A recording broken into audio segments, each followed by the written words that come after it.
they say, when you become an author, you're deciding to be remembered forever, right? Why was that important for you? Well, I think I had spent so many years kind of cultivating and shaping the careers of some little folks you might know, like Outkast, Usher, and even got the opportunity to work with Prince. And I was proud of the work that I had done, but I was really most proud of the type of person that I was able to remain. And I always wanted to be one of those women that was respected in the business, not just for her accomplishments, but for who she was. And so I looked up to people like Susan Taylor, and I used to read, Essence all the time when she was editor, and I thought, that's the kind of woman I want to be. I want ladies in the entertainment industry to look up to me for all the right reasons, right? And so I was doing all these panels and speaking, and my best friend, Dr. Cherry Collier, was like, you need to write a book and document it so that, you can have this legacy and you can continue to speak. And so it was really just about being the best role model, and particularly as it relates to females, and just to leave a good legacy. It's about that dash, right? Yeah. It's and then also it is believing that you have something worth contributing. Absolutely. You don't become an executive. You don't work with talent and this many people to develop things. Because we look at all the things that worked. Sure. Right, and for everything that worked, it was probably 10 ideas. It that was didn't work. Right? That wasn't it. We got to go this way. Exactly. We got to go this way. Yep. Do you think that that's something that you grew up with? Like, do you think that that's something that's always been in you? Like, hey, if it's a roadblock, we're going to go this way? Or is it just... Yeah, I think I've always been kind of a tenacious kid and not being afraid of people. I remember being at Jack the Rapper convention and walking up to Russell Simmons, and he really didn't pay me any attention. And so most people would kind of get their feelings hurt, but I kept it moving, and I kept going up to him and talking to him. And by the end of the conference, he was like, I see you work in this room. I see you doing your thing. And I was like, you're going to know me by the end of the conference. And so I've always had that drive inside of me. And I felt like, a no was just, a detour to yes, right? Redirection. So that's kind of how I've lived my life. Right. Is that something you teach? Absolutely. I talk to students all across the country, and now starting to speak some globally. And I just tell people, it's about creating your own paths and lanes and finding ways to turn those curves into straight paths and those no's into yeses. Right. Because, and I feel like with this, particular generation growing up, always connected, and through social media, it's easy to get discouraged, rather, when you're scrolling through timelines and you're seeing what your peers are doing, and it's like, well, why can't I do this or why can't I do that? So those no's sometimes can sink people into depressions or, really kind of play with your psyche and your spirit of greatness. And so I have to just tell them, you're going to have roadblocks in life. And I think sometimes those roadblocks are just tests for you to see if you can persevere, to see if you are serious about your craft. And so it's nothing to get you discouraged. If anything, it's to encourage you to find that way, that road to yes. Right. And so I really try to empower the younger generation to find their road to yes. Right. I was about to say that I feel like comparison is such a thief, especially really in this day and age, because we're all watching. We're spending so much time watching, and it's like we're not really looking at an accurate version of ourselves. We, caught in the matrix, if you will. No doubt. And somebody who's worked with, artistry, they're dynamic, I think of myself as a writer. Like, sometimes I don't want to talk to people for 3 days, but I probably need to. But sometimes I'm just like, what am I hearing? How can I get that out? And does it make sense? And sometimes I do find myself comparing, right? You might find yourself looking like, hey, they got something going on. So as somebody who manages the emotion, when you say that's human nature, and you have somebody maybe like Kid Cudi who's has depression now, and so many people tell them that comes with it, that comes with fame. You can't get depressed now, or Zayn who can't go on stage, or these are tough things. What do you think is the balance for hip hop moving forward? How can we talk about that, and take the stigma off of it and make it more like, hey. So it's funny that you bring that up. I don't know how much you know about my new initiative, but I have an initiative called Silence the Shame. My father committed suicide when I was 7 months old. And I think my mother never took us to counseling as a family. And so my siblings and I kind of dealt with it in our own terms and in our own way. And I suppressed a lot of those feelings, and I just like threw myself into being like this uber successful kid in middle school and high school and then on to college. And, you know, I've always had this great reputation and it had this drive, but I was still hurting inside.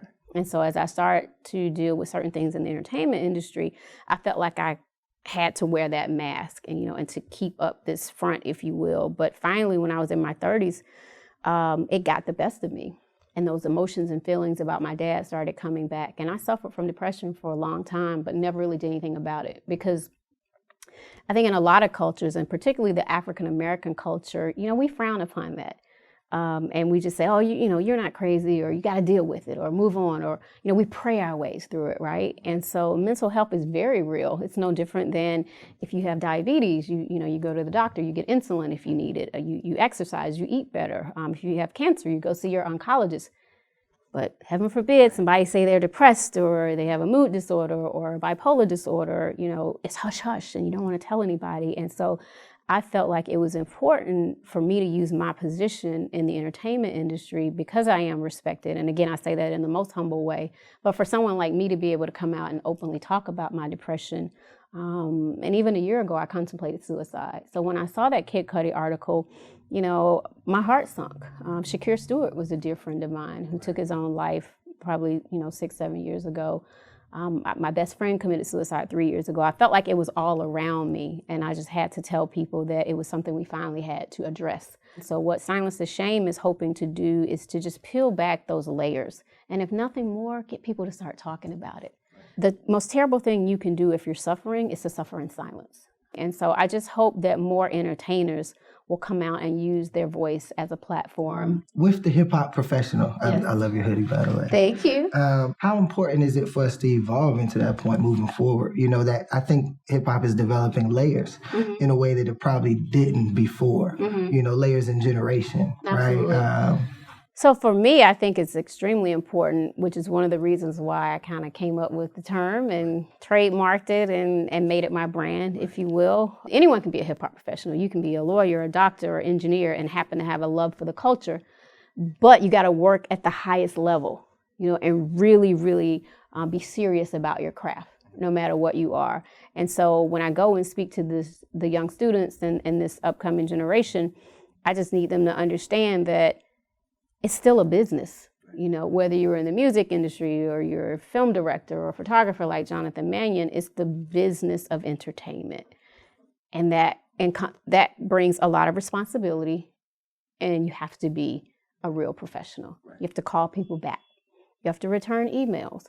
If you're looking for a mentor, you have to follow up with that person. You have to be respectful of their time and their schedules. If you want to be an entrepreneur and starting a business, it's still a business. So understand how professionals work in that space before you actually go and start that business. So I try to just instill a lot of the basic business practices and principles with them and get them to understand that even if you're the coolest person and the most creative person, you got to be professional, or no one's going to take you serious, right. You know, and it's your dream and your goal. I can't want it more than you. And I think that transcends hip hop and everything else. But I just wanted people to know that you can totally be about your business and still be down with the hip hop culture.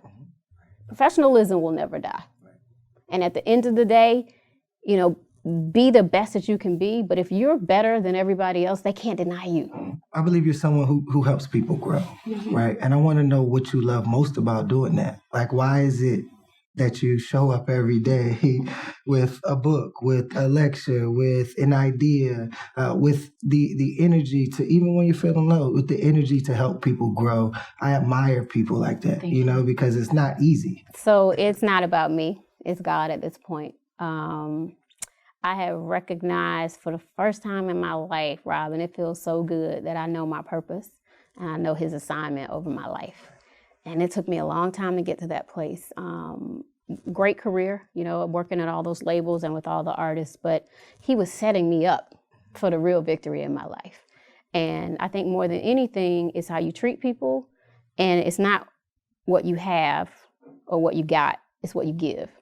And I want people to know that it's enough out there for everybody. So don't be afraid to share contacts or stop and talk to people. And because if you're about your business will continue to grow and thrive. Why can't you help the next person on the come up? And so I really have made it a life mission as the hip hop professional. My mission statement is to become a global thought leader, inspiring the professional development of young adults. And it's the best feeling in the world. And I'm 45, not married, never had kids. And I don't know that I'll have kids at this point in my life, but I felt like God said, these are your children, right? And so although you didn't give birth to them, you can birth a new spirit into them and new opportunities. And so I feel like I'm like the surrogate mom to all these mentees, you know, across the country and hopefully soon across the world and the globe. I can't explain it. It's a good feeling. Yeah. It's beautiful to know where you're supposed to be and what you're supposed to be doing. I finally got this homework assignment right. I know what I'm supposed to be doing now. Yeah.